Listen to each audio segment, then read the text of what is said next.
পৃথিবী আমার আসল ঠিকানা নয়, পৃথিবী আমার আসল ঠিকানা নয়। মরণ একদিন মুছে দেবে সকল রঙিন পরিচয়, পৃথিবী আমার আসল ঠিকানা নয়। আলহামদুলিল্লাহ। উত্তর কুড়িমারা পূর্বপাড়ার এলাকাবাসীর উদ্যোগে মৃত ব্যক্তিদের রুহের মাগফিরাত কামনায় দ্বিতীয় বার্ষিক তাফসীরুল কোরআন মাহফিল। আজকের এই মাহফিলের স্বনামধন্য সম্মানিত সভাপতি এবং সহসভাপতি, আল্লাহ তাআলা উভয়জনের নেক হায়াত দারাজ করুন, সম্মান মর্যাদা বাড়িয়ে দিন, আমরা বলি আমিন। আজকের মাহফিলের সম্মানিত উলামায়ে কেরাম, মুরব্বিয়ানে আযম, সমবয়সী যুবক ভাইরা, আলোচনা শুনছেন পর্দার আড়ালের মা এবং বোনেরা।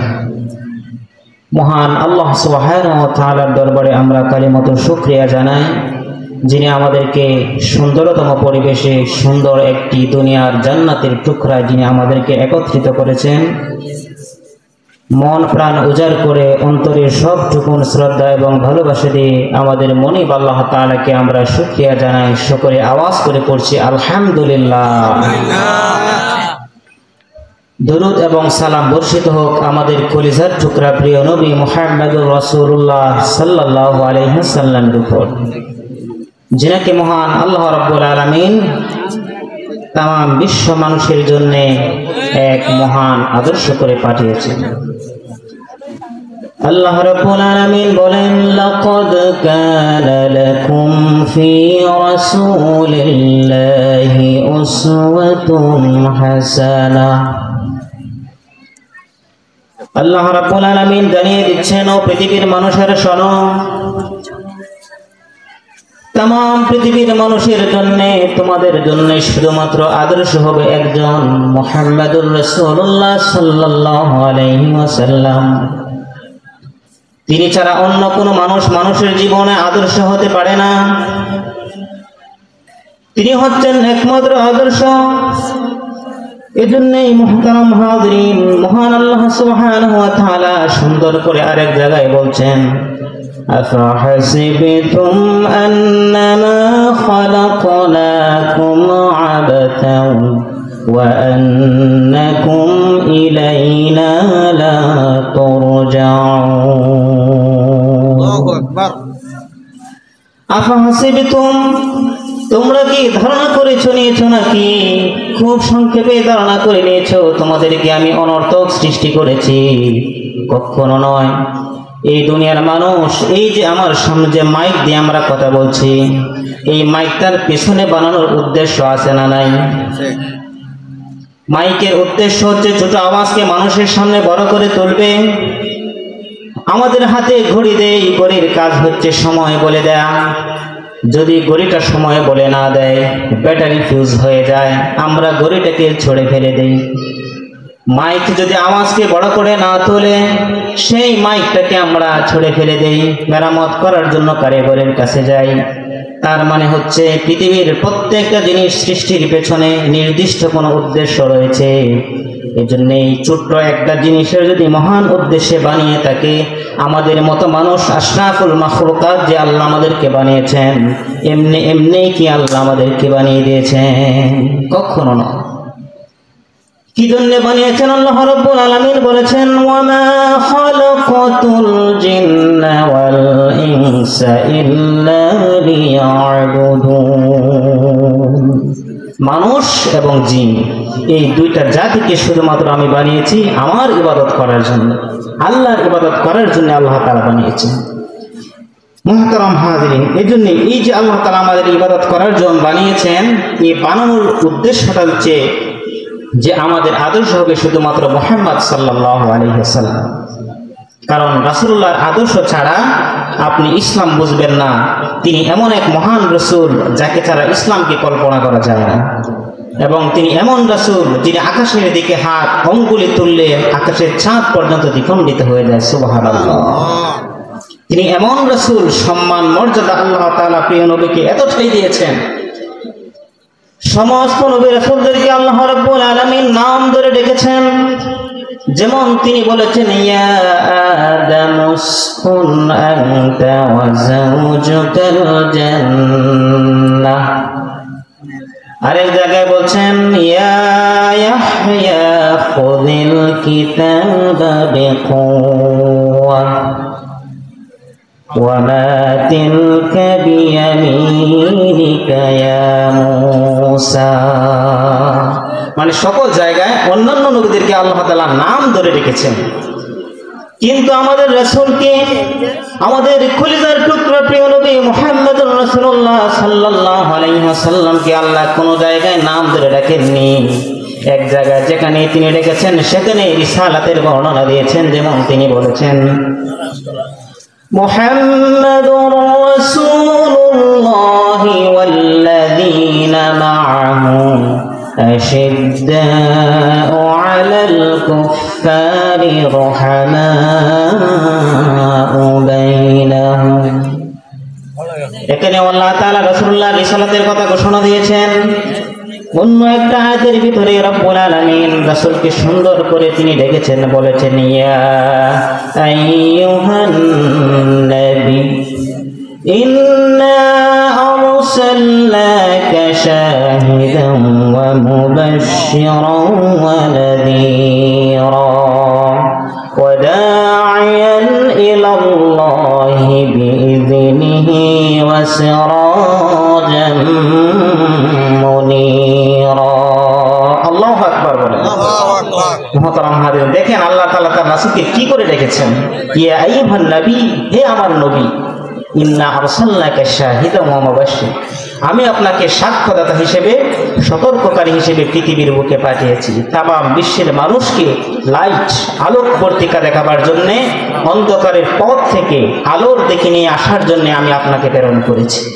সুতরাং মুহতারাম হাজিরিন, যে মানুষেরা জাহেলিয়াতের যুগে অনেক গভীর, যেখানে আপনার নিচ পর্যন্ত চলে গিয়েছিল মানুষেরা, সেই মানুষদেরকে তিনি সেখান থেকে তুলে এক মহান এক পরশ পাথর কোরআনুল কারীম দিয়ে মানুষকে তিনি পরিবর্তন করেছেন, সমাজকে তিনি পরিবর্তন করেছেন, তিনি রাষ্ট্রপতি হয়েছেন, দেশ পরিচালনা করেছেন সেই কোরআন দিয়ে। সেই কোরআনটা আজও আমাদের কাছে আছে। আল্লাহ রাসূল বলেছেন, খায়রুল কুরুনি কারনি, আমার যুগ হচ্ছে পৃথিবীর শ্রেষ্ঠতম যুগ। আপনি ইতিহাসবিদদের দিকে তাকান, আপনি তালাশ করে দেখবেন এই পৃথিবীর ইতিহাসে আইয়ামে জাহেলিয়াতের মতো এত বর্বর নিম্নমানের যুগ পৃথিবী আর কোনোদিন দেখেনি। কিন্তু সেই যুগটাকে যখন রাসূল সাল্লাল্লাহু আলাইহি ওয়াসাল্লাম কোরআন দ্বারা তিনি প্রকাশ করলেন, কোরআনের বার্তা মানুষের কাছে পৌঁছে দিলেন, তখন মানুষেরা এক একজন সোনার মানুষে পরিণত হয়ে গেল।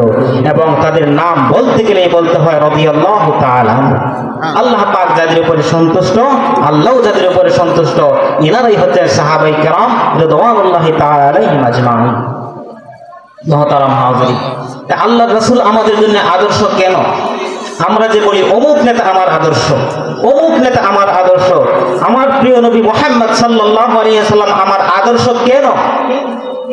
এক নাম্বার কারণ, রাসূলুল্লাহ সাল্লাল্লাহু আলাইহি ওয়াসাল্লাম আমার আদর্শ একমাত্র হবেন কারণ এক নাম্বার, আপনি খুঁজে দেখুন যার জীবনে কোনো মিথ্যা কথা না।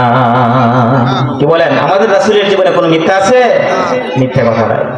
এখন আমাদের নেতার দিকে তাকান তো দেখি, দেখেন যাদেরকে আপনি আদর্শ হিসেবে মনে করছেন, তারা আজ সেই আদর্শকে বিলীন করে দিয়ে নিজের দেশ ছেড়ে অন্য জায়গায় চলে যেতে হচ্ছে। তার কারণ কি? কারণ আদর্শের ভিতরে গর্বই পাওয়া যায়। কিন্তু মুহাম্মাদুর রাসূলুল্লাহ সাল্লাল্লাহু আলাইহি ওয়াসাল্লামের আদর্শকে রব্বুল আলামিন রাফা'না লাকা যিকরা তামাম বিশ্বে তিনি ছড়িয়ে দিয়েছেন। সমস্ত কাফের মুশরিকেরা নানান ধরনের বাতিল শক্তি ইসলামকে অপদস্থ করতে চেয়েছে, রাসূল সাল্লাল্লাহু আলাইহি ওয়াসাল্লামের তাওহীদের চারাককে নিভিয়ে দিতে চেয়েছে। যেমনটা সূরা সফে আল্লাহ তাআলা বলছেন, ইউরিদুনা লিইউতফিউ নূরাল্লাহি أفواههم والله متم نوره ولو كره الكافرون।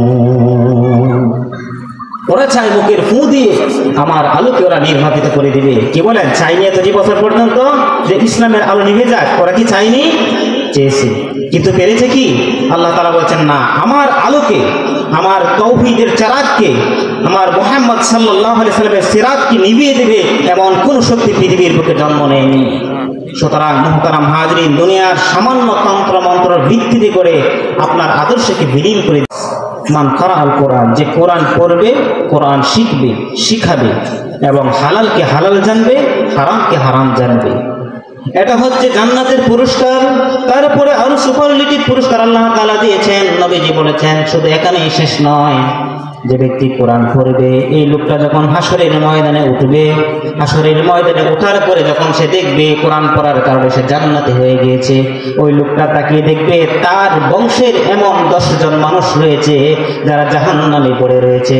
আল্লাহ রাব্বুল আলামিন তাদেরকে সুযোগ করে দিবেন। ওই সমস্ত মানুষেরা বলবে, রব্বুল আলামিন, কোরআন আমি পড়েছি, কোরআন শুনেছি, হালালকে হালাল জেনেছিলাম, হারামকে হারাম বর্জন করেছিলাম, আজকে আমি তাদেরকে রেখে জান্নাতে যাব না, বরঞ্চ আমি তোমার কাছে সুপারিশ করতে যাই। এই সমস্ত 10 জন ব্যক্তিকে নিয়ে তারা জান্নাতের ভিতরে প্রবেশ করবে। পরে সুবহানাল্লাহ। এজন্য আজকে কি আমরা ওয়াদা নিতে পারি না যে আমরা নিজেরা কোরআন শিখবো, সন্তানদেরকে কোরআন শিখাবো? আমরা কি সেই ওয়াদাটা আজকে নিতে পারি না? ইনশাআল্লাহ, ইনশাআল্লাহ। আল্লাহ তাআলা আমাদের সহি সমাজ দান করুন, কোরআন সুন্নাহর জীবন দান করুন। আল্লাহ তাআলা আমাদের জীবনটাকে কোরআনময় করে দিন, আমাদের চরিত্রটাকে কোরআনের সৌন্দর্য দ্বারা সৌন্দর্যমণ্ডিত করে দিন, বলেন আমিন। সবার কাছে দোয়া চেয়ে বিদায় নিচ্ছি। আল্লাহ তাআলা আমাদের সহি সমাজ দান করুন, আমিন। হাযা মা ইনদি ওয়াল ইলমু ইনদাল্লাহ আলাইহি তাওয়াক্কালতু ওয়া ইলাইহি উনীব। আসসালামু আলাইকুম ওয়া রাহমাতুল্লাহি ওয়া বারাকাতুহু। সকলে বলেন আলহামদুলিল্লাহ। মুহাম্মদ একটি নামে এত প্রেমের ঢল, জগৎ জুড়ে ভালোবাসার, জগৎ জুড়ে ভালোবাসার অবাক কোলাহল। মুহাম্মদ একটি নামে এত প্রেমের ঢল।